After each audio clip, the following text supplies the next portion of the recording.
Hello students, in this series of videos, let's discuss some of the aspect of reproduction in plant. First of all, why do organisms reproduce? Organism को reproduce क्यों करना चाहिए? क्योंकि reproduction is not a necessary process. जैसे कि nutrition है, respiration है, excretion है, वैसे रिप्रोडक्शन तो नेसेसरी प्रोसेस नहीं है. On the other hand, if individual organism is going to create more individual, a lot of energy will be spent in the process. Reproduction के लिए बहुत सारी एनर्जी भी लगती है और most importantly it also increases the competition. ये competition भी बढ़ाता है. तो वाई ऑर्गेनिज्म रिप्रोड्यूस? इतनी सारी एनर्जी इन्वेस्ट करके ऑर्गेनिजम्स अपना नंबर क्यों बढ़ाते हैं? क्योंकि उन्हें अपने स्पीसीज की कंटिन्यूटी को मेंटेन करना है for the perpetuation of life. उनकी स्पीसीज कंटिन्यू रहे, इसके लिए उनको अपना नंबर बढ़ाना पड़ेगा. Do organism create exact copies of themselves? So organism do look similar to each other because their body designs are similar. एक स्पीसीज के ऑर्गेनिज्म जो है वो एक दूसरे से सिमिलर दिखेंगे क्योंकि उनका बॉडी डिजाइन जो है वो सिमिलर है. If body design are to be similar, the blueprint of this design should be similar. Body design similar क्यों है? क्योंकि इसका जो ब्लूप्रिंट है वो सिमिलर ही है. Thus, reproduction is most basic level will involve making copies of the blueprint of the body design. तो basically reproduction में बॉडी डिजाइन का कॉपी बनता है ब्लूप्रिंट का और वही नेक्स्ट जनरेशन में दिया जाता है. The blueprint that we are talking about is DNA, nucleic acid.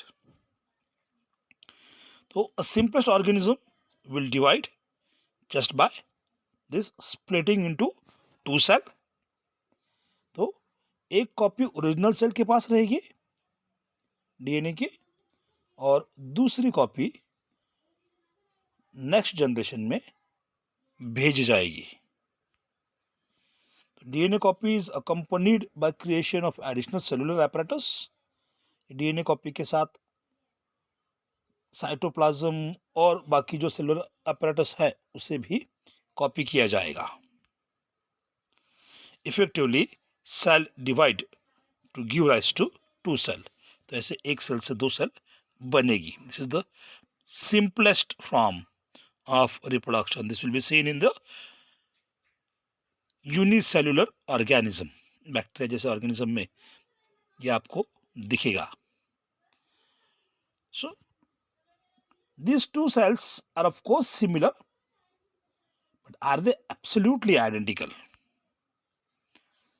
DNA copies generated will be similar, but they may not be identical to original gene. हो सकता है वो ओरिजिनल्स के आइडेंटिकल नहीं है. Some of the variation might be so drastic that new DNA copy cannot work with the cellular apparatus. Such newborn cells will simply die.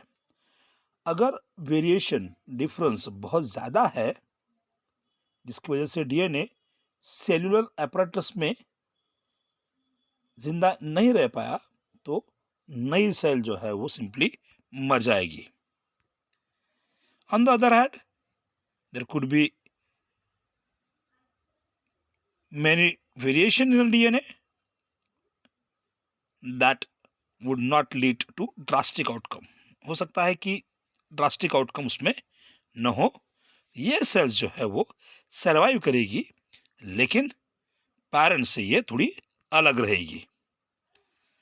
तो ये DNA कॉपिंग में एक इनहेरेंट एबिलिटी है, टेंडेंसी है, जो डिफरेंसेस को, वेरिएशन को जनरेट करता है. And these variations are actually helpful for the evolution. Now, why we need this variation? Because gradual variations will accumulate and organisms will change. That will lead to the evolution.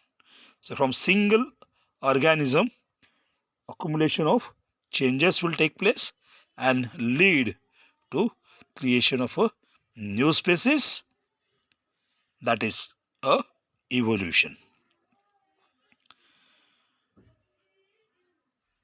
Population in the world fill well defined places, जिसे हम niches कहते हैं, in those ecosystem using their ability to reproduce. So if the variations are there and the environment changes, the organism will be able to cope with the changed environment. So niches can change, that is not under control of organism. So to make them able to live in the changing environment, these variations are important. Now, this is a classic example of Biston Betuleria, the moth, where the variations has led to the survival of this moth. So